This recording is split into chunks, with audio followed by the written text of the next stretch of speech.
RPF ಸುಮಾರು 3 ವರ್ಷಗಳಿಂದ ಯಾವುದೇ ರೀತಿ ರಿಕ್ರೂಟ್ಮೆಂಟ್ ಆಗಿರಲಿಲ್ಲ railway police force 10th pass ಆಗಿರುವಂಥ ಮಕ್ಕಳುಗಳಿಗೆ ಒಳ್ಳೆ ಅವಕಾಶ. ಟೋಟಲ್ ಆಫ್ ನಂಬರ್ ವೇಕೆನ್ಸೀಸ್ ಏನಿದೆ SSC ಗೆ ಆಲ್ರೆಡಿ ಅಪ್ಲಿಕೇಶನ್ ಬಿಡಲಾಗಿದೆ 26,000 ಪ್ಲಸ್ ವೇಕೆನ್ಸಿ ಬಿಡಲಾಗಿದೆ. Candidates age should be between ಅದಕ್ಕಿಂತ ಮುಂಚೆ ನೋಡೋಣ ಇವರಿಗೆ PET physical efficiency test running ಎಷ್ಟು ಮಾಡಬೇಕು, ಲಾಂಗ್ ಜಂಪ್ ಹೈ ಜಂಪ್ ಎಷ್ಟು ಇರಬೇಕು ಅದ್ರ ಬಗ್ಗೆ ತಿಳ್ಕೊಳ್ಳೋದಾದ್ರೆ ಎಕ್ಸಾಮ್ ಪ್ಯಾಟರ್ನ್ ಯಾವ ತರ ಇರುತ್ತೆ. RPF recruiting 2024 constable and SI selection process. Jai Hind. So ಮಕ್ಕಳ ಇವತ್ತು ನಮ್ಮ ಸೈನಿಕರು ಮೈಸೂರಿನಲ್ಲಿ ಕೊಡ್ತಾರಂಥ ವಿಡಿಯೋ RPF ಸುಮಾರು 3 ವರ್ಷಗಳಿಂದ ಯಾವುದೇ ರೀತಿ ರಿಕ್ರೂಟ್ಮೆಂಟ್ ಆಗಿರಲಿಲ್ಲ ರೈಲ್ವೆ ಪೊಲೀಸ್ ಫೋರ್ಸ್. ಇದು ಸೆಂಟ್ರಲ್ ಡಿಪಾರ್ಟ್ಮೆಂಟಲ್ಲಿ ಬರುವಂಥದ್ದು, ಹೋಮ್ ಮಿನಿಸ್ಟರ್ ಕಂಟ್ರೋಲ್ ಬರುವಂಥದ್ದು. ಇದು ಬಜೆಟ್ ಕೂಡ ಪೇ ಕಮಿಷನ್ ಕೂಡ ಡಿಫ್ರೆಂಟ್ ಆಗಿ ನಡೆಯುವಂಥದ್ದು. ಇದು railway police force. Railway police ಫೋರ್ಸ್ನಲ್ಲಿ ಏನಪ್ಪ ಅಂತಂದು ಕೆಲಸ ಇದೆ ಅನ್ನೋಯಿತು ಅಂದರೆ ಪ್ರೊಡಕ್ಷನ್ ಮಾಡುವಂಥದ್ದು, ಅಲ್ಲಿ ಓಡಾಡುವಂಥ ಸಾರ್ವಜನಿಕರಿಗೆ ಆಗಿರ್ಬೋದು, ಪ್ರಯಾಣಿಕರಿಗೆ ಆಗಿರ್ಬೋದು, ರೈಲ್ವೆಗೆ ಇರುವಂಥ ಪ್ರಾಪರ್ಟಿನ ಕಾಪಾಡುವಂಥದ್ದು, ಇದೆಲ್ಲ ಕೆಲಸಗಳನ್ನ ರೈಲ್ವೆ ಪೊಲೀಸ್ ಫೋರ್ಸ್ ಮಾಡುತ್ತೆ.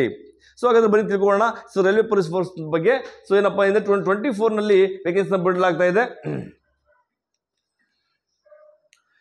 Railway protection force invited online application. ಇದು ಎಲಿಜಿಬಿಲಿಟಿ ಇರುವಂಥ ಕ್ಯಾಂಡಿಡೇಟ್ಸ್ಗಳಿಗೆ 10th ಪಾಸ್ ಆಗಿರುವಂಥ ಮಕ್ಕಳುಗಳಿಗೆ ಒಳ್ಳೆ ಅವಕಾಶ. ಇದು ಆನ್ಲೈನ್ ಅಪ್ಲಿಕೇಶನ್ ಬಿಡಲಾಗ್ತದೆ. ಆನ್ಲೈನ್ ಅಪ್ಲಿಕೇಶನ್ ನೀವು ಹಾಕಬಹುದು ಡೈರೆಕ್ಟ್ಲಿ ಆನ್ಲೈನ್ ಥ್ರೂ ಅಪ್ಲಿಕೇಶನ್ ಹಾಕೋದ್ರಿಂದ. ನೆಕ್ಸ್ಟ್ ಆರ್ಗನೈಸೇಷನ್ ಏನಪ್ಪ ಇದೆ railway protection force jobs 12,476 post ಬಿಡಲಾಗ್ತಾ ಇದೆ. ಎಷ್ಟು? 12,476 ಬಿಡಲಾಗ್ತಾ ಇದೆ. ಹಾಗಾದ್ರೆ ಕ್ವಾಲಿಫಿಕೇಶನ್ ಏನಪ್ಪಾ ಅಂತಂದ್ರೆ 10th ಪಾಸ್ ಆಗಿರ್ಬೇಕು. 10th ಪಾಸ್ ಆಗಿದ್ರೆ ಸಾಕು. ಅವರು ಸುಮಾರು GD ಲೆವೆಲ್ಗೆ ಅಪ್ಲಿಕೇಶನ್ ಹಾಕೊಬಹುದು. ಮತ್ತೆ ಗ್ರಾಜುಯೇಟ್ ಕೂಡ ಕೊಟ್ಟಿದ್ದಾನೆ. ಗ್ರಾಜುಯೇಟ್ ಯಾರಿಗೆ? ಸಬ್ ಇನ್ಸ್ಪೆಕ್ಟರ್ ಉನ್ನತ ಹುದ್ದೆಗೆ ಸಬ್ ಇನ್ಸ್ಪೆಕ್ಟರ್ ಆಗಬೇಕು ಅಂತಂದ್ರೆ ಗ್ರಾಜುಯೇಷನ್ ಇದ್ರೆ ಅವ್ರು ಕೂಡ ಅದಕ್ಕೆ ಅಪ್ಲಿಕೇಶನ್ ಹಾಕೊಬಹುದು. ಇದರಲ್ಲಿ ಅವ್ರು ಕೂಡ ಅರ್ಹರಾಗ್ತಾರೆ. ಅದ್ರ ಸೆಲೆಕ್ಷನ್ ಪ್ರೊಸೆಸ್ ಏನಪ್ಪ ಇರುತ್ತೆ ಅಂದ್ರೆ ನೀವು ನೋಡ್ತಾ ಇರ್ಬೋದು ಇಲ್ಲಿ ರಿಟರ್ನ್ ಎಕ್ಸಾಮ್ ಮೊದಲಿರುತ್ತೆ, ಆನ್ಲೈನ್ ರಿಟರ್ನ್ ಎಕ್ಸಾಮ್ ಮೊದಲಿರುತ್ತೆ. ನೆಕ್ಸ್ಟ್ PST ಅಂದ್ರೆ physical standard test. Next PET ಅಂದ್ರೆ physical efficiency test. Next medical ಇರುತ್ತೆ. ಮೆಡಿಕಲ್ ಆದ ನಂತರ ಅದರಲ್ಲೂ ನೀವು ಕ್ವಾಲಿಫೈ ಆದರೆ ಮೆರಿಟ್ ಲಿಸ್ಟ್ ಇಂದ ನಿಮ್ಮನ್ನ ಆಯ್ಕೆ ಮಾಡ್ಕೊಳ್ತಾರೆ. ಅರ್ಥ ಆಯ್ತಾ? ಓಕೆ. ನೆಕ್ಸ್ಟ್ ನೋಡಿ ಲಾಸ್ಟ್ ಇದು ಆನ್ಲೈನ್ ಅಪ್ಲಿಕೇಶನ್ ಡೇಟ್ ಶುರು ಆಗುವಂಥದ್ದು January 2024ನಲ್ಲಿ ಶುರು ಆಗುತ್ತೆ. ಯಾವಾಗ ಶುರು ಆಗುತ್ತೆ? ಇನ್ನು ಅಪ್ಲಿಕೇಶನ್ ಶುರು ಆಗಿಲ್ಲ, ನೋಟಿಫಿಕೇಶನ್ ಬಿಟ್ಟಿದ್ದಾರೆ. ನೆಕ್ಸ್ಟ್ ಮಂತ್ ಅಂದರೆ January 2024ಗೆ ಅಪ್ಲಿಕೇಶನ್ ಶುರು ಆಗುತ್ತೆ. ಲಾಸ್ಟ್ ಡೇಟ್ ಆನ್ಲೈನ್ ಅಪ್ಲಿಕೇಶನ್ ಯಾವಾಗ ಡೇಟ್ ಇರುತ್ತೆ ಅನ್ನೋದು ಅಂದರೆ ಫೆಬ್ರವರಿನಲ್ಲಿ. 1 ಮಂತ್ ಅಪ್ಲಿಕೇಶನ್ ಡ್ಯೂರೇಷನ್ ಕೊಟ್ಟಿರ್ತಾನೆ, ಆದರೆ ಫೆಬ್ರವರಿನಲ್ಲಿ ಡೇಟ್ ಎಂಡ್ ಆಗುತ್ತೆ. ಹಾಗಾದ್ರೆ ವೆಬ್ಸೈಟ್ ನೋಡಿರ್ಬೋದು. ಇದರಲ್ಲಿ ಸ್ಟಡಿ 4 ಡ್ರೀಮ್ಸ್ ಅಂತ ಕೊಟ್ಟಿದ್ದಾನೆ, ಅದರಲ್ಲಿ ಅಪ್ಲಿಕೇಶನ್ ಹಾಕೊಂಡ್ ಕೊಟ್ಟಿದ್ದಾನೆ. ಅದು RPF ಅಂತಾನೆ ವೆಬ್ಸೈಟ್ ಓಪನ್ ಆಗುತ್ತೆ ಯಾವಾಗ ಆನ್ಲೈನ್ ಅಪ್ಲಿಕೇಶನ್ ಬಿಡ್ತಾನೆ. ಸೊ ಹಾಗಾದ್ರೆ ನೋಡ್ಬೋದು ರಿಕ್ರೂಟ್ಮೆಂಟ್ ಪೋಸ್ಟ್ ವೇಕೆನ್ಸೀಸ್ ಏನಪ್ಪ ಇದೆ ಅಂದರೆ ಟೋಟಲ್ ಆಫ್ ನಂಬರ್ ವೇಕೆನ್ಸೀಸ್ ಏನಿದೆ 12,000 ಪ್ಲಸ್ ಮೇಲ್ ಅಂಡ್ ಫಿಮೇಲ್, ಗಂಡು ಮಕ್ಕಳು ಮತ್ತು ಹೆಣ್ಣು ಮಕ್ಕಳುಗಳು ಇಬ್ಬರಿಗೂ ಅವಕಾಶ ಇದೆ. ಅದು 10th ಪಾಸ್ ಆಗಿರೋರು ಮಾತ್ರ. 10th ಪಾಸ್ ಆಗಿ PUC ಪಾಸ್ ಆಗಿದೆ ಸರ್, ನಾನು ಇದಕ್ಕೆ ಅರ್ಹ ಇದ್ದೀನಾ, ಎಲಿಜಿಬಲ್ ಇದ್ದೀನಾ? ಖಂಡಿತ ನೀವು ಎಲಿಜಿಬಲ್ ಇರ್ತೀರಾ. ನೆಕ್ಸ್ಟ್ ಇದರಲ್ಲಿ ನೇಮ್ ಆಫ್ ಪೋಸ್ಟ್ ಏನಿದೆ ಕಾನ್ಸ್ಟೇಬಲ್ 9,000 ಪ್ಲಸ್ ಇದೆ, ಸಬ್ ಇನ್ಸ್ಪೆಕ್ಟರ್ಗೆ 3,000 ಪ್ಲಸ್ ವೇಕೆನ್ಸೀಸ್ ಇರ್ತದೆ. ಗ್ರಾಜುಯೇಷನ್ ಎಷ್ಟು ಮಕ್ಕಳು ಆಗಿದೆ ಕೈ ಐತಿ? ಗ್ರಾಜುಯೇಷನ್ ನೀವು ಬೇಕಾದ್ರೆ ಅಪ್ಲಿಕೇಶನ್ ಹಾಕೊಬಹುದು. ಅರ್ಥದಲ್ಲ? ಸೊ ಅದು ಬಿಟ್ಟರೆ 10th ಪಾಸ್ ಆಗಿ PUC ಪಾಸ್ ಆಗಿದೆ ಸರ್, ಕೈ ಐತಿ? ಓಕೆ, ಆಲ್ಮೋಸ್ಟ್ ಇದ್ದೀರಾ. 10th ಪಾಸ್ ಆಗಿರೋರು ಅವರು ಕೂಡ ಅಪ್ಲಿಕೇಶನ್ಗೆ ಕಾನ್ಸ್ಟೇಬಲ್ಗೆ ಅಪ್ಲಿಕೇಶನ್ ಹಾಕೊಬಹುದು. ಏನಪ್ಪ ಇದರಲ್ಲಿ ನಮ್ಗೆ ಲಾಭ ಏನಪ್ಪ ಅಂತಂದರೆ ಇದು ಸೆಂಟ್ರಲ್ ಗೌರ್ಮೆಂಟ್ ಇಂದ ಕಂಡಕ್ಟ್ ಮಾಡ್ತಿರುವ ಕಾರಣ SSC ಗೆ ಆಲ್ರೆಡಿ ಅಪ್ಲಿಕೇಶನ್ ಬಿಡಲಾಗಿದೆ 26,000 ಪ್ಲಸ್ ವೇಕೆನ್ಸಿ ಬಿಡಲಾಗಿದೆ. ಅದ್ರ ಜೊತೆಗೆ ನೀವು ರೈಲ್ವೆ ಪೊಲೀಸ್ ಫೋರ್ಸ್ ಕೂಡ ತಯಾರಾಗಬಹುದು. ಯಾಕಪ್ಪ ಅಂದರೆ ಸೊ ಇದರಲ್ಲಿ ನಡೆಯುವಂಥ ಎಕ್ಸಾಮ್ ಪ್ಯಾಟರ್ನ್ ಇದೆ ಸೇಮ್ ಇರುತ್ತೆ. ಫಿಸಿಕಲ್ ಸ್ಟ್ಯಾಂಡರ್ಡ್ ಕೂಡ ನೋಡ್ತಿದ್ವಿ ಅಂದರೆ ಸೇಮ್ ಸ್ವಲ್ಪ ಇನ್ನಷ್ಟು ಕಡಿಮೆ ಇದೆ. ಆದರೆ ಸೊ ಫಿಸಿಕಲ್ PET ನೋಡಿದಾಗ ಸ್ವಲ್ಪ ಅದಕ್ಕಿಂತ ಸ್ವಲ್ಪ ಜಾಸ್ತಿ ನಾವು ತಯಾರಿ ಆಗಬೇಕಾಗುತ್ತೆ. ನೆಕ್ಸ್ಟ್ ನೋಡೋಣ. ಹಾಗಾದ್ರೆ ಇಲ್ಲಿ ನೋಡ್ಬೋದು RPF ರಿಕ್ರೂಟ್ಮೆಂಟ್ 2024ನಲ್ಲಿ ಕೊಟ್ಟಿರುವಂಥದ್ದು candidates age should be between 18 to 25. ಎಷ್ಟು ಏಜ್ ಇರಬೇಕು? 18 ವರ್ಷದಿಂದ 25 ವರ್ಷ ಒಳಗಡೆ ಇರುವಂಥ ಅಭ್ಯರ್ಥಿಗಳನ್ನ ನೀವು ಅಪ್ಲಿಕೇಶನ್ ಹಾಕೊಬಹುದು. ಅದರಲ್ಲಿ ಸೊ ಸಬ್ ಇನ್ಸ್ಪೆಕ್ಟರ್ಗೆ ಬೇಕು ಅಂದರೆ 20 to 25 ಏಜ್ ಇರ್ತದೆ. ಅರ್ಥದಲ್ಲ? ನೆಕ್ಸ್ಟ್ ನೋಡಿ ಏಜ್ ರಿಲ್ಯಾಕ್ಸೇಷನ್ ಯಾರಿಗಪ್ಪ ಇದೆ ಅಂತಂದರೆ SC ST ಅವ್ರಿಗೆ ಎಷ್ಟು ರಿಲ್ಯಾಕ್ಸೇಷನ್ ಇದೆ? 5 years. ಎಷ್ಟು? 5 years. ಅದೇ OBC ಅವ್ರಿಗೆ ಅಲ್ಗರ್ಥ 25 ಏಜ್ ಎಂಡ್ ಆಗ್ತದೆ ಅಂತಂದ್ರೆ ಸೊ SC ST ಅವರು ಎಲ್ಲಿ ಗಂಟ ಅಪ್ಲಿಕೇಶನ್ ಹಾಕೊಳ್ಳಕ್ಕೆ ಅವಕಾಶ ಇದೆ? ಎಷ್ಟು? 30. ಜೊತೆಗೆ OBC ಅವ್ರಿಗೆ 28 ಅಂದರೆ ಏಜ್ ಮುಗಿದೋಗ್ತಲ್ಲ ಅಂತ ಯೋಚನೆ ಮಾಡುವಂಥ ಅವಶ್ಯಕತೆ ಇಲ್ಲ. ಆಲ್ಮೋಸ್ಟ್ ನನ್ನ ಹತ್ರ ಇಲ್ಲಂತ ನಮ್ಮ ಫ್ಯಾಮಿಲಿ ಅಂತ ಎಲ್ಲ ಮಕ್ಕಳು ಕೂಡ ಬಿಟ್ವೆ. ಸೊ 18 to 23 ಒಳಗಡೆ ಇದ್ದೀರಾ. ಸೊ ಎಲ್ಲರೂ ಕೂಡ ಎಲಿಜಿಬಲ್ ಇದ್ದೀರಾ. ನೆಕ್ಸ್ಟ್ ಫಿಸಿಕಲ್ ಮೆಜರ್ಮೆಂಟ್ ನೋಡ್ಬೇಕು ಅಂದರೆ ನಮ್ಮ ಮಕ್ಕಳುಗಳಲ್ಲಿ ಬೋರ್ಡಲ್ಲಿ ಕೂಡ ಇದನ್ನು ತಯಾರಿ ಮಾಡಿದ್ದಾರೆ, ನೀವು ನೋಡಿರ್ಬೋದು. ಇದರಲ್ಲಿ ಕ್ಯಾಟಗರಿ ವೈಸ್ ಕೊಟ್ಟಿದ್ದಾರೆ, UR OBC ST ST ಅಂತೇಳಿ. ಹೈಟ್ ಏನಪ್ಪ ಬೇಕು ಮೇಲ್ಗೆ ಅಂತಂದರೆ 165 ಸೆಂಟಿಮೀಟರ್. ನೀವು SSC ನಲ್ಲಿ ಎಷ್ಟು ಬೇಕಿತ್ತು ಹೈಟು? 170 ಸೆಂಟಿಮೀಟರ್ ಬೇಕಿತ್ತು. ಇಲ್ಲಿ 165 ನಿಲ್ಲಿಸಿದ್ದಾನೆ. ಸೊ ಒಂದು ಹೈಟ್ ಸಾಲ್ತಿರಲ್ಲ ಅಂತ ಯೋಚನೆ ಮಾಡ್ತಿರೋರು ಇವಾಗ ಇದರಲ್ಲಿ ಅಪ್ಲಿಕೇಶನ್ ಹಾಕೋಬಹುದು, ಅವಕಾಶ ಇದೆಯಲ್ವಾ? ಓಕೆ. ನೆಕ್ಸ್ಟ್ ಅದರಲ್ಲೇ ಕೊಟ್ಟಿರೋಂಥದ್ದು ನೀವು ನೋಡ್ಬೋದು. ಇಲ್ಲಿ SC ST ಅವರಿಗೆ 160 ಸೆಂಟಿಮೀಟರ್ ಸಾಕು. ನಮ್ಮ ಎಂಥವ್ರು? ನಮ್ಮ 100 ಪೌಂಡ್ರು ಅಲ್ಲ, ಯಾರು? ಆರೋನ್. ಸೊ ಇಲ್ಲಿದಲ್ಲ ಆರೋನ್ ಎಷ್ಟಿದೆಯಪ್ಪ ಹೈಟು? ಎದ್ವಿಗ ಆರೋನ್ ಹೈಟ್ ಎಷ್ಟಿದೆಯಪ್ಪ? 160, 110. ಏನು ಎಜುಕೇಶನ್ ನಿಂದು? PUC. ಈಗ ನೀವು ಅಪ್ಲಿಕೇಶನ್ ಹಾಕೋಬೋದಲ್ವಾ? ನಿಂಗೆ ಹೇಳಿದ ಒಂದು ಅವಕಾಶ ಸಿಗುತ್ತೆ ಅಂತ ಹೇಳಿದ್ವಲ್ಲ, ಸಿಗ್ತಿದೆಯಲ್ವಾ? ಖಂಡಿತ ಹೌದು. ಗುಡ್. ಸೊ ಈ ಥರ ಯಾರಿಗಾದರೂ ಹೈಟ್ ಕಡಿಮೆ ಇದೆ ಸರ್, ನಾನು ಏನು ಮಾಡಲಿ ಅಂತ ಕೇಳ್ಕೊಂಡಾಗ ಇದೊಂದು ಅವಕಾಶ ಇದೆ. ಓಕೆ, ನೆಕ್ಸ್ಟ್ ನೋಡೋಣ. ಸೊ ಇದರಲ್ಲಿ ಗಡ್ವಾಲು, ಗೋರ್ಖಾಸ್, ಮರಾಠಾಸ್, ಡೋಗ್ರಾಸ್ ಇದೇನಿದೆ ಇದು ನಿಮ್ಗೆ ಗೊತ್ತಿರಬೇಕು. ಇದರಲ್ಲಿ ಸೊ ಹಿಂದುಳಿದ ಜಾತಿ ಅಂತ ಹೇಳ್ತೀವಲ್ಲ, ಅದ್ರ ಜೊತೆಗೆ ಇವ್ರು ಕೂಡ ಒಂದು ಕ್ಯಾಟಗರಿ ಬರುತ್ತೆ. ಈ ಕ್ಯಾಟಗರಿಲಿ ಹೈಟ್ ಎತ್ತರ ಕಡಿಮೆ. ಇದು ಗಡ್ವಾಲ್ ಯಾರಪ್ಪ ಬರ್ತಾರೆ ಅಂತಂದ್ರೆ ಗಡ್ವಾಲ್ಸ್. ಸೊ ನಿಮ್ಗೆ ಗೊತ್ತಿರೋ ನಾರ್ತ್ ಈಸ್ಟ್ ನಲ್ಲಿ ಬರುವಂತದ್ದು. ಎಲ್ಲಿ? GR ಗೊತ್ತಾ ನಿಮಗೆ? ಅಸ್ಸಾಂ ಈ ಸೈಡಲ್ಲಿ ಅಲ್ಲಿ ಎತ್ತರ ಬೆಳೆಯೋದು ಕಡಿಮೆ, ಹೈಟ್ ಕಡಿಮೆ ಅವರಿಗೆ. ಅಂಥವ್ರಿಗೆ ಏನು ಮಾಡ್ತಾರೆ? ಏಜ್ ರಿಲ್ಯಾಕ್ಸೇಷನ್ ಕೊಡಲೇಬೇಕು ಅವರಿಗೆ. ಎತ್ತರ ಬೆಳೆಯೋದಿಲ್ಲ ಕಡೆ ಕುದುರೆತಿನ ಹೆಂಗಿದೆ ಅಂದರೆ ಪ್ರಕೃತಿನ ಹೆಂಗಿದೆ, ಎತ್ತರ ಬೆಳೆಯಲ್ಲ ಅವರು. ಅದಕ್ಕೋಸ್ಕರ ಅವ್ರಿಗೆ ಏನು ಮಾಡಿದ್ದಾರೆ? ಸೊ ಹೈಟ್ನ ಕಡಿಮೆ ಕೊಡಲಾಗಿದೆ. ಅದು ಬಿಟ್ಟರೆ ನೀವು ಇಲ್ಲಿ ನೋಡಿರ್ಬೋದು ಚೆಸ್ಟ್ ಅನ್ಎಕ್ಸ್ಪೆಂಡೆಡ್ ಅಂದರೆ ಸೊ ಚೆಸ್ಟ್ ಏನಿದೆ ನಾರ್ಮಲ್ ಆಗಿದ್ದಾಗ 80 ಸೆಂಟಿಮೀಟರ್ ಇರಬೇಕು. ಎಕ್ಸ್ಪೆನ್ಷನ್ ಮಾಡಿದಾಗ 5 ಸೆಂಟಿಮೀಟ್ರು ಜಾಸ್ತಿ ಇದ್ರೆ ಸಾಕಾಗ್ತದೆ. ಸೊ ನೆಕ್ಸ್ಟ್ ಅದರಲ್ಲಿ SC ST ಅವರಿಗೆ ಸೊ ಕಡಿಮೆ ಇದೆ, 76.2 ಇದ್ರೆ ಸಾಕಾಗ್ತದೆ. ಮಾಮೂಲಿ ಗಡ್ವಾಲೆಲ್ಲ ಸೇಮ್ ಇರ್ತದೆ. ಅದು ಬಿಟ್ಟರೆ ನೀವು ಸಬ್ ಇನ್ಸ್ಪೆಕ್ಟರ್ ನೋಡಿರ್ಬೋದು. ಇಲ್ಲಿ ಅದಕ್ಕಿಂತ ಮುಂಚೆ ನೋಡೋಣ, ಇವರಿಗೆ PET physical efficiency test, running ಎಷ್ಟು ಮಾಡಬೇಕು, ಲಾಂಗ್ ಜಂಪ್ ಹೈ ಜಂಪ್ ಎಷ್ಟಿರಬೇಕು ಅದ್ರ ಬಗ್ಗೆ ತಿಳ್ಕೊಳ್ಳೋದಾದ್ರೆ ಇಲ್ಲಿ ನೋಡಿರ್ಬೋದು 1600 ಮೀಟರ್ ರನ್ನಿಂಗ್ ಇರುತ್ತೆ. ಎಷ್ಟಿರುತ್ತೆ? SSC ನಲ್ಲಿ 5 ಕಿಲೋಮೀಟರ್ ಕೂಡ ರನ್ನಿಂಗ್ ಇರುತ್ತಲ್ವಾ? ಅಂದ್ರೆ ಸೊ ಅವ್ರಿಗೇನು ಅವಶ್ಯಕತೆ ಇದೆ ಆ ಸಮಯದಲ್ಲಿ ಆ ಥರ ಅವ್ರು ಏನು ಮಾಡ್ತಿದ್ದಾರೆ? ಸೊ ಫಿಸಿಕಲ್ ಎಫಿಷಿಯನ್ಸಿ ಟೆಸ್ಟಲ್ಲಿ ಚೇಂಜಸ್ ಮಾಡ್ಕೊಳ್ತಿದ್ದಾರೆ. ಡೆಲ್ಲಿ ಪೊಲೀಸ್ಗೆ ಬೇರೆ ಇದೆ, RPFಗೆ ಸಪ್ರೇಟ್ ಬಿಟ್ಟಿದ್ದಾನೆ, SSCಗೆ ಸಪ್ರೇಟ್ ಬಿಟ್ಟಿದ್ದಾನೆ. ಅಲ್ಲಿಗರ್ಥ ನಿಮಗೆ ಇಲ್ಲಿ 1600 ಮೀಟರ್ ರನ್ನಿಂಗ್ ಏನಿದೆ 5 ನಿಮಿಷ 45 ಸೆಕೆಂಡ್ ಒಳಗಡೆ ಬರಬೇಕಾಗ್ತದೆ. ಆಲ್ಮೋಸ್ಟ್ ಅಗ್ನಿವೀರ್ ಏನು ಸೆಕೆಂಡ್ ಗ್ರೂಪ್ ಬರುತ್ತೆ ಆ ಟೈಮಿಂಗ್ನ ಇಲ್ಲಿ RPF ಕೊಟ್ಟಿದ್ದಾನೆ. ಅಲ್ಗರ್ಥ ನಿಮ್ಮ ಫಿಸಿಕಲ್ ಫಿಟ್ನೆಸ್ಸು ಚೆನ್ನಾಗಿರ್ಬೇಕು ಅಂತ ಅರ್ಥ ಆಯ್ತಲ್ಲ.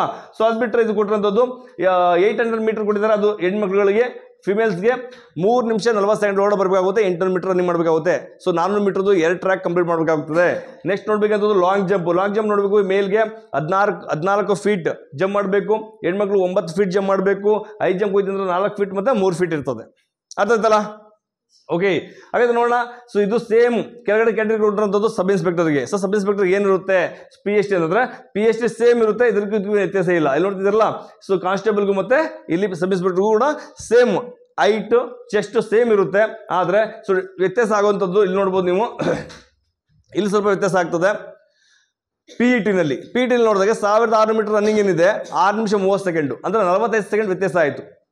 ಅವ್ರಿಗೆ 5 ನಿಮಿಷ 45 ಸೆಕೆಂಡ್ ಇತ್ತು, ಇವ್ರಿಗೆ 6 ನಿಮಿಷ 30 ಸೆಕೆಂಡ್ ಇದೆ. 45 ಸೆಕೆಂಡ್ ಇನ್ನೂ ಕೂಡ ಅವ್ರಿಗೆ ಟೈಮ್ ಇದೆ. ಆ ಸಮಯದಲ್ಲಿ ಅವರು ರನ್ನಿಂಗ್ ಮಾಡೋದು ಸಾಕಾಗ್ತದೆ. ನೆಕ್ಸ್ಟ್ ಲಾಂಗ್ ಜಂಪ್ ಕೂಡ 2 ಫೀಟ್ ಕಡಿಮೆ ಇದೆ, ಏನು ಸಮಸ್ಯೆ ಇಲ್ಲ. ಸೊ ಅದು ಬಿಟ್ಟರೆ ಹೈ ಜಂಪ್ ಕೂಡ ಅದರಲ್ಲಿ 3 ಇಂಚ್ ಕಡಿಮೆ ಇದೆ. ಇನ್ನು ಬಾಕಿದೆಲ್ಲ ಸೇಮ್ ಇರುತ್ತೆ. ಸೊ ಇನ್ನು ಇದರಲ್ಲಿ ಫಿಮೇಲ್ ಬರುವಂಥವ್ರಿಗೆ 4 ನಿಮಿಷ ಇದೆ, 20 ಸೆಕೆಂಡ್ ಎಕ್ಸ್ಟ್ರಾ ಟೈಮ್ ಕೊಡಲಾಗ್ತದೆ. ಇನ್ನು ಬಾಕಿದೆಲ್ಲ ಸೇಮ್ ಇರ್ತದೆ. ಅರ್ಥ ನಿಮಗೆ ವ್ಯತ್ಯಾಸ ಡಿಫ್ರೆನ್ಸ್ ಗೊತ್ತಾಯ್ತಾ? ಸಬ್ ಇನ್ಸ್ಪೆಕ್ಟರ್ಗೂ ಮತ್ತು GDಗೂ ಇಬ್ರಿಗೂ ಸ್ವಲ್ಪ ಡಿಫ್ರೆನ್ಸ್ ಇದೆ. ಅರ್ಥದಲ್ಲ? ಸೊ ಇದು ರನ್ನಿಂಗಲ್ಲಿ ಇಂಪಾರ್ಟೆಂಟ್ ಇರೋದು. ರನ್ನಿಂಗ್ ಚೆನ್ನಾಗಿ ಟೈಮ್ ಬಂದುಬಿಟ್ರೆ ಆಲ್ಮೋಸ್ಟ್ ಎಲ್ಲ ಕವರ್ ಆದಂತಾನೆ. ಇನ್ನು ಲಾಂಗ್ ಜಂಪ್ ಎಲ್ಲ ಮಕ್ಕಳು ಮಾಡೇ ಬಿಡ್ತಾರೆ. ಇನ್ನು ನೆಕ್ಸ್ಟ್ ನೋಡೋದಾದ್ರೆ ಸೊ ಸರ್ ಇದು ಎಕ್ಸಾಮ್ ಪ್ಯಾಟರ್ನ್ ಯಾವಾಗಿರುತ್ತೆ, ಯಾವ ಥರ ಇರುತ್ತೆ ಎಕ್ಸಾಮ್ ಪ್ಯಾಟರ್ನ್? ಸೇಮ್ SSC ಥರನಾ, ಸೇಮ್ ಅಗ್ನಿವೀರ್ ಥರನಾ, ಸೊ ಸೇಮ್ ಇದರಲ್ಲಿ ಡೆಲ್ಲಿ ಪೊಲೀಸ್ ಥರನಾ? ಹೌದು, ಜಾಸ್ತಿ ವ್ಯತ್ಯಾಸ ಇರೋದಿಲ್ಲ. ಸೆಂಟ್ರಲ್ ಗೌರ್ಮೆಂಟ್ನಲ್ಲಿ ಯಾವುದೇ ಡಿಫೆನ್ಸ್ಗೆ ಹೋಗ್ತೀನಿ ಅಂತಂದರೆ ಸೊ ಫೋರ್ಸಸ್ಗೆ ನೀವು ಸೆಲೆಕ್ಷನ್ ಆಗ್ತಾ ಇದ್ರಿ ಅಂತಂದರೆ ಆಲ್ಮೋಸ್ಟ್ ಸೇಮ್ ಇರುತ್ತೆ, ಏನು ವ್ಯತ್ಯಾಸ ಇರಲ್ಲ. ಸೊ ನಿಮ್ಮಿಂದ ಕೇಳಲಿಕ್ಕೆ ಇಷ್ಟಪಡ್ತೀನಿ, ಈ ಸಲ ಬಿಟ್ಟಿರುವಂಥ SSC staff selection commission exam pattern ಏನಿದೆ? ಯಾರದೊಬ್ಬರು ನಿಂತ್ಕೊಂಡು ಹೇಳಿ, ಎಕ್ಸಾಮ್ ಪ್ಯಾಟರ್ನ್ ಏನಿದೆ? ಕೇಳಪ್ಪ. ಮ್ಯಾಥ್ಸ್ ಎಷ್ಟು ಕ್ವಶನ್ಸ್ ಇದೆ? 20 ಕ್ವಶನ್ಸ್. ನೆಕ್ಸ್ಟ್ ರೀಸನಿಂಗ್ ಎಷ್ಟಿದೆ? 20. ನೆಕ್ಸ್ಟ್ ಎಷ್ಟು? ನೆಕ್ಸ್ಟ್ ಇಂಗ್ಲಿಷ್ ಟೋಟಲಿ 80 ಕ್ವಶನ್ಸ್ ಇದೆ. So 1 question each marks 2 marks. Totally 160 marks ಇದೆ. 160 ಮಾರ್ಕ್ಸ್ ಇದೆ ಅಲ್ವಾ? ಹೌದಲ್ವಾ? ಸೊ ಅದಕ್ಕಿಂತ ಮುಂಚೆ ನೀವು ನೋಡ್ಬೋದು 100 ಕ್ವಶನ್ಸ್ಗೆ 100 ಮಾರ್ಕ್ಸ್ ಇರ್ತಾ ಇತ್ತು. ಅಂದರೆ ಅವ್ರಿಗೆ ಏನು ಅವಶ್ಯಕತೆ ಆ ಥರ ಏನು ಮಾಡ್ತಿದ್ದಾರೆ, ಅವರು ಚೇಂಜ್ ಮಾಡ್ಕೊಳ್ತಿದ್ದಾರೆ. ಹೌದಲ್ವಾ? ಹೌದಲ್ಲ? ಸೊ ಇಲ್ಲಿ ನೋಡ್ಬೇಕಿದ್ರೆ ಸ್ವಲ್ಪ ಚೇಂಜಸ್ ಇದೆ. ನೀವು ನೋಡಿರ್ಬೋದು. ಇಲ್ಲಿ ನೋಡಿ, ಈಗ ಜನರಲ್ ಅವೇರ್ನೆಸ್ ಅಂದರೆ ಜಿಕೆನೇ ಅಲ್ಲ ಕೂತ್ಕೊಳಪ್ಪ, ಕೂತ್ಕೋ. ಓಕೆ, ಇದು ನೋಡೋದು ಟೋಟಲಿ 50 ಕ್ವಶನ್ಸ್ ಇರುತ್ತೆ, 50 ಮಾರ್ಕ್ಸ್ ಇರುತ್ತೆ. 50 ಕ್ವಶನ್ನು 50 ಮಾರ್ಕ್ಸ್ ಇರುತ್ತೆ. ಇದು ಅರ್ಥಮೆಟಿಕ್ ಅಂತ ಬಂದಿದೆ. ಅರ್ಥಮೆಟಿಕ್ ಅಂದರೆ ಯಾವುದು? ಯಾವ್ದು ಬರ್ತಿದ್ದು? ಮ್ಯಾಥ್ಸ್ ಬರುವಂಥದ್ದು ಅರ್ಥಮೆಟಿಕ್. ಇದ್ರಲ್ಲಿ 35 ಕ್ವಶನ್ ಬರುತ್ತೆ, 35 ಮಾರ್ಕ್ಸ್ ಇದೆ. Next general intelligence and reasoning. ಎಷ್ಟಿದೆ ಕ್ವಶನ್ಸ್? 35 ಇದೆ. ಟೋಟಲ್ ಎಷ್ಟು ಕ್ವಶನ್ಸ್ ಆಯ್ತು ಈಗ? 120 ಕ್ವಶನ್ಸ್ ಆಯಿತು. ಅದಲ್ಲ, ಅದರಲ್ಲಿ 80 ಕ್ವಶನ್ಸ್ ಇತ್ತು, ಇದರಲ್ಲಿ 120 ಕ್ವಶನ್ಸ್ ಇದೆ. ನಂಬರ್ ಆಫ್ ಕ್ವಶನ್ಸ್ ಜಾಸ್ತಿ ಇದೆ, ಆದರೆ ಮಾರ್ಕ್ಸ್ ಕಡಿಮೆ ಇದೆ. ಅಂದರೆ ಸೊ 1 ಈಚ್ 2 ಮಾರ್ಕ್ಸ್ ಸಿಗ್ತಾ ಇತ್ತು, ಇಲ್ಲಿ 1 ಈಚ್ 1 ಮಾರ್ಕ್ಸ್ ಸಿಗ್ತಾ ಇದೆ. ಅರ್ಥ? 120 ಕ್ವಶನ್ಗೆ 120 ಮಾರ್ಕ್ಸ್ ಸಿಗುತ್ತೆ. ಅರ್ಥ ಆಯ್ತಲ್ವಾ?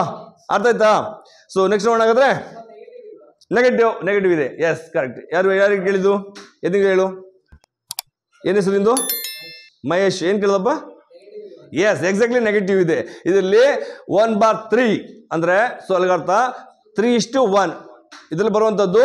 ಸೊ 1 ಮಾರ್ಕ್ಸ್ಗೆ 0.35 ಮಾರ್ಕ್ಸ್ ಕಟ್ ಆಗುತ್ತೆ. ಇದು ಅರ್ಥ ಆಗುತ್ತೆ ನಿಮಗೆ? 1 ಮಾರ್ಕ್ಸಲ್ಲಿ ಅಂದರೆ ನೀವು 3 ಕ್ವಶನ್ ನೆಗೆಟಿವ್ ತಪ್ಪು ಮಾಡಿದರೆ 1 ಮಾರ್ಕ್ಸ್ ಕಟ್ ಆಗುತ್ತೆ. ಎಷ್ಟು ಕಟ್ ಆಗುತ್ತೆ? 3 ನೀವು ಕ್ವಶನ್ ತಪ್ಪು ಮಾಡಿದರೆ 1 ಮಾರ್ಕ್ಸ್ ಕಟ್ ಆಗುತ್ತೆ. ಅರ್ಥಲ್ಲ? ನೆಗೆಟಿವ್ಸ್ ಇದೆ. ವೆರಿ ಗುಡ್, ಕೂತ್ಕೊಳಪ್ಪ. ಗುಡ್. ಒಂದು ಚಪ್ಪಾಳ ಅವನಿಗೆ. ಓಕೆ, ನೆಕ್ಸ್ಟ್ ನೋಡೋಣ. ನೆಕ್ಸ್ಟ್ ಏನಿದೆ ತಿಳ್ಕೊಳ್ಳೋಣ. ನೋಡಿ,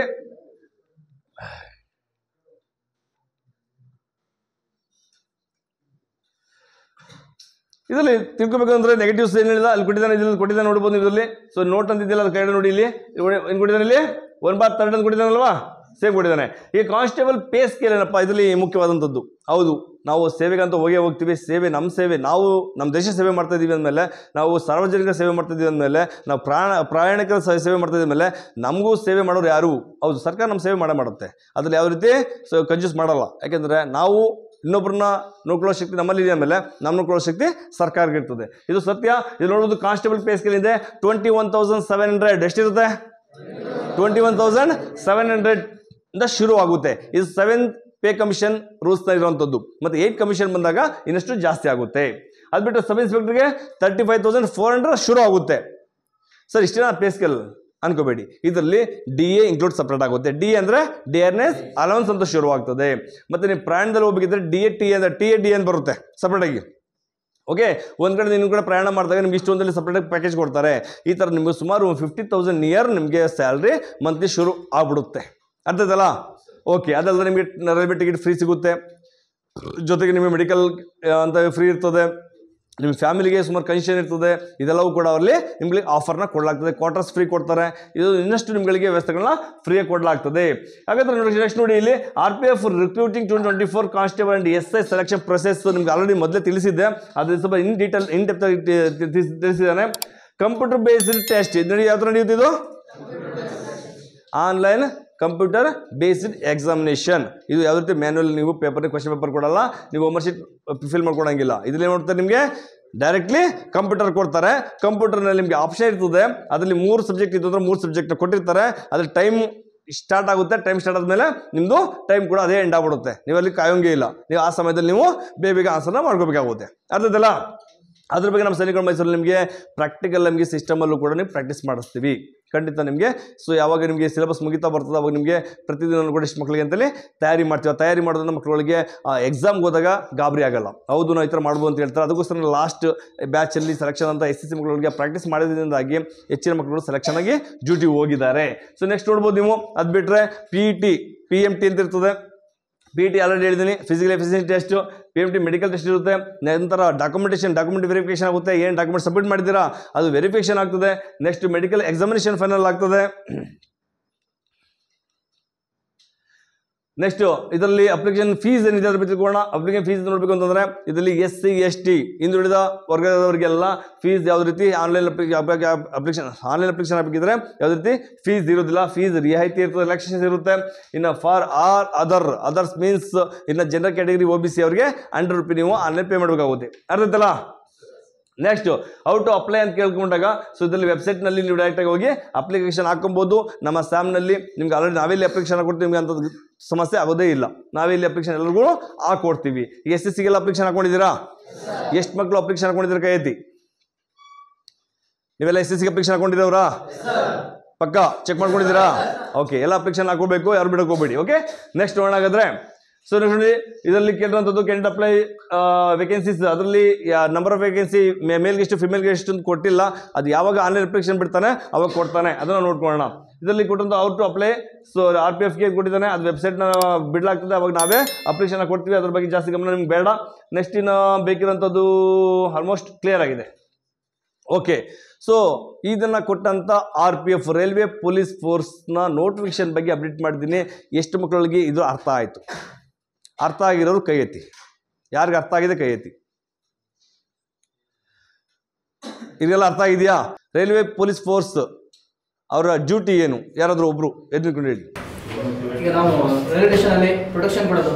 ಪ್ರೊಟೆಕ್ಷನ್ ಅಂದ್ರೆ ಈಗ ಪ್ರಯಾಣಿಕರು ಬಂದಿರ್ತಾರೆ, ಅಲ್ಲಿ ಅವ್ರೀಗ ಟ್ರೈನ್ ಬರ್ತಿರಲ್ಲಿ ಇದು ಸೇಫ್ ಮಾಡೋದು. ಅವ್ರನ್ನ ಏನೋ ಅಕಸ್ಮಾತ್ ಆಗಿ ಏನಾರು ಆಯ್ತು ಅಂದ್ರೆ ಗುಡ್. ನೆಕ್ಸ್ಟ್ ಹೇಳಪ್ಪ, ಏನು ಹೇಳ್ತೀಯಾನೆ? ಗುಡ್ ರಮೇಶ್, ಹೇಳು. ಹೇಳಪ್ಪ, ಹಿಂಗೆ ಹೇಳ್ಬೇಕಪ್ಪ. ಒಂದು ಚಪ್ಪಾಳೆ ರಮೇಶ್ಗೆ, ಅವನಿಗೆ ಒಳ್ಳೆ ಬಂದ. ಗನ್ಮ್ಯಾನ್ ಸರ್ ರೈಲ್ವೆ ಸ್ಟೇಷನಲ್ಲಿ ಸಬ್ ಇನ್ಸ್ಪೆಕ್ಟರ್ ಮೇಲೆ ಆಫೀಸರ್ ಇರ್ತಾರೆ. ಓಕೆ, ಅವರೆಲ್ಲ ನೋಡ್ಕೊಂತಾರೆ. ಏನೇ ಪ್ರಾಬ್ಲಮ್ ಅಂದರೂ ಅವರೇ ನೋಡ್ತಾರೆ. ಓಕೆ, ಸೊ ಡ್ಯೂಟಿ ಏನಪ್ಪ? ಪ್ರಯಾಣಿಕರನ್ನು ಸುರಕ್ಷಿತಗೊಳ್ಳೋದು. ಏನೇ ಪ್ರಾಬ್ಲಮ್ ಅಂದರೆ ರೈಲ್ವೆಯಲ್ಲಿ ಕಳ್ಳತನ ಆಗಲಿ ಏನಾಗಲಿ ಸೇಫ್ಟಿ. ಗುಡ್, ಕೂದ್ರಪ್ಪ. ಓಕೆ, ನೋಡಿ ಈಗ ಮುಂಬೈ ಅಟ್ಯಾಕ್ ಆಗಿತ್ತು. ಮುಂಬೈ ಅಟ್ಯಾಕ್ ಗೊತ್ತಾ ನಿಮಗೆ? 26/11 ಮೊದಲು ಟೆರರಿಸ್ಟ್ ಅಟ್ಯಾಕ್ ಮಾಡಿದ್ದಲ್ಲಿ ತಾಜ್ ಹೋಟೆಲ್ ಲಾಸ್ಟ್ ಮಾಡಿದ್ದು. ಛತ್ರಪತಿ ಶಿವಾಜಿ ಮಹಾರಾಜ್ ಟರ್ಮಿನಲ್ ಯಾವುದದು? Railway station. ಅದು ಅದಕ್ಕೆ ಹೆಸರಿಟ್ಟಂಥದ್ದು ಛತ್ರಪತಿ ಶಿವಾಜಿ ಟರ್ಮಿನಲ್ ಅಂತಿದೆ. ಆ ಟರ್ಮಿನಲ್ ಮೊದಲು ಅಟ್ಯಾಕ್ ಮಾಡಿದ್ದು. ಅಲ್ಲಿ ಕ್ರೌಡ್ ಜಾಸ್ತಿ ಇರುತ್ತೆ. ಅಲ್ಲಿ ನೋಡಿರ್ಬೋದು ನೀವು, ಆ ಟ್ರೈನ್ಗೆ ಲೋಕಲ್ ಟ್ರೈನ್ಗೆ ಹತ್ತಲಿಕ್ಕೆ ಜನಗಳು ಪರದಾಡ್ತಾರೆ, ನುಗ್ಗಿ ಒಳಗಡೆ ಹೋಗ್ತಾರೆ. ಅಷ್ಟೊಂದು ಜನಸಂಖ್ಯೆ ಇರುತ್ತೆ. ಅಲ್ಲಿ ಹೆಚ್ಚಿನ ಜನಗಳನ್ನ ಸಾಯಿಸ್ಬೋದು ಅನ್ನೋ ಉದ್ದೇಶದಿಂದ ಏನು ಮಾಡ್ತಾರೆ ಅವರು? ಆ ಥರ ಪ್ರಯತ್ನ ಮಾಡಿದ್ರು. ಅದೇ ಥರ ಏನು ಮಾಡ್ತಿದ್ದಾರೆ, ಸೊ ಇಂಥ ದುಷ್ಟಗಳನ್ನ, ಇಂಥ ಟೆರರಿಸ್ಟ್ಗಳನ್ನ ಸೊ ಮಟ್ಟ ಹಾಕ್ಲಿಕ್ಕೆ, ಅವರಿಂದ ಜನಗಳನ್ನ ಸುರಕ್ಷತೆ ಮಾಡಲಿಕ್ಕೆ ಅಂತಾನೆ ಸೊ ಈ ರೈಲ್ವೆ ಪ್ರೊಟೆಕ್ಷನ್ ಪ್ರೋಸೆಸ್ ಮಾಡುತ್ತೆ, ಅವ್ರಿಗೆ ಪ್ರೊಟೆಕ್ಷನ್ ಕೊಡುತ್ತೆ. ಅವ್ರ ಹತ್ರ ಗನ್ ಇರ್ತದೆ, ಜನಗಳನ್ನ ಸುರಕ್ಷಿತವಾಗಿ ಪ್ರಯಾಣ ಮಾಡಲಿಕ್ಕೆ ಅವಕಾಶ ಕೊಡುವಂಥದ್ದು. ನೀವು ಟ್ರೈನಲ್ಲಿ ನೋಡಿರ್ಬೋದು, ನಾವು ಮಲಗಿರ್ತೀವಿ, ಅವರು ಟ್ರೈನಲ್ಲಿ ಓಡ್ತಾ ಇರ್ತಾರೆ. ಏನಕ್ಕೆ? ಕಳ್ತನ ಮಾಡೋದು ಬೇಡ. ಯಾರು ಕಳ್ತನ ಮಾಡ್ಬೋದು, ಸಾಮಾನು ಎತ್ಕೊಂಡು ಎಸ್ಕೇಪ್ ಆಗ್ಬೋದು, ಇಲ್ಲ ಒಳಗಡೆ ಗಲಾಟೆ ಮಾಡ್ಬೋದು, ಏನಾದರೂ ಗಲಾಟೆ ಮಾಡುವಂತ ಇರ್ತಾರೆ ಕೆಲವೊಂದ್ಬಿಟ್ಟು. ಈ ಥರ ಎಲ್ಲ ಸಮಸ್ಯೆಗಳನ್ನ ಸೊ ತಡೆಯೋಕ್ಕೋಸ್ಕರನೇ ರೈಲ್ವೆ ಪ್ರೊಟೆಕ್ಷನ್ ಫೋರ್ಸ್ ಡ್ಯೂಟಿ ಮಾಡುತ್ತೆ. ಅರ್ಥದಲ್ಲ? ಸೊ ನಾನು ನಂಬಿರ್ತೀನಿ, ನೋಟಿಫಿಕೇಶನ್ ಬಿಡ್ತಿದ್ದಂಗೆ ನೀವೆಲ್ಲ ಅಪ್ಲಿಕೇಶನ್ ಹಾಕೊಳ್ಳಿ. ಅಪ್ಲಿಕೇಶನ್ ಹಾಕೊಂಡು ಆದಷ್ಟು ಬೇಗ ನೀವು ಕೂಡ RPFಗೆ ತಯಾರಾಗಿ. ಓಕೆ, ಅರ್ಥಲ್ಲ? ಸ್ನೇಹಿತರೆ, ಈ ದಿನ ನಮ್ಮ ಸಿರಿಗಡ ಮೈಸೂರಿನ ಯೂಟ್ಯೂಬ್ ಚಾನಲ್ ಈ ವಿಡಿಯೋ ಕೊಟ್ಟಂಥದ್ದು. ಇವತ್ತು ನಮ್ಮ ಮಕ್ಕಳಿಗೂ ಕೂಡ ನಾವು ಇದ್ರ ಬಗ್ಗೆ ಮಾಹಿತಿ ಕೊಟ್ಟಿದ್ದೀವಿ. ನಮ್ಮ ಯೂಟ್ಯೂಬ್ ಚಾನಲ್ನ ಸಬ್ಸ್ಕ್ರೈಬರ್ ಮತ್ತು ವೀಕ್ಷಕರು ಎಲ್ಲರೂ ಕೂಡ ಈ ವಿಡಿಯೋನ ನೋಡಿ ಇದನ್ನು ಅರ್ಥ ಮಾಡ್ಕೊಳ್ಳಿ. RPFನ ಅಪ್ಲಿಕೇಶನ್ ಬಗ್ಗೆ, ನೋಟಿಫಿಕೇಶನ್ ಬಗ್ಗೆ, ಸೆಲೆಕ್ಷನ್ ಪ್ರೊಸೆಸ್ ಬಗ್ಗೆ, ಎಲಿಜಿಬಿಲಿಟಿ ಕ್ರೈಟೇರಿಯಾ ಪ್ರತಿಯೊಂದು ನೀವು ಕೂಡ ಇನ್ನೊಬ್ರಿಗೂ ಶೇರ್ ಮಾಡೋದ್ರಿಂದ ಅವರು ಕೂಡ ಅನುಕೂಲ ಆಗ್ತದೆ. ಯಾರು ಸಬ್ಸ್ಕ್ರೈಬ್ ಆಗಿ ನಮ್ಮ ಯೂಟ್ಯೂಬ್ ಚಾನಲ್ ಸಬ್ಸ್ಕ್ರೈಬ್ ಆಗಿ. ಥ್ಯಾಂಕ್ ಯು, ನಮಸ್ತೆ.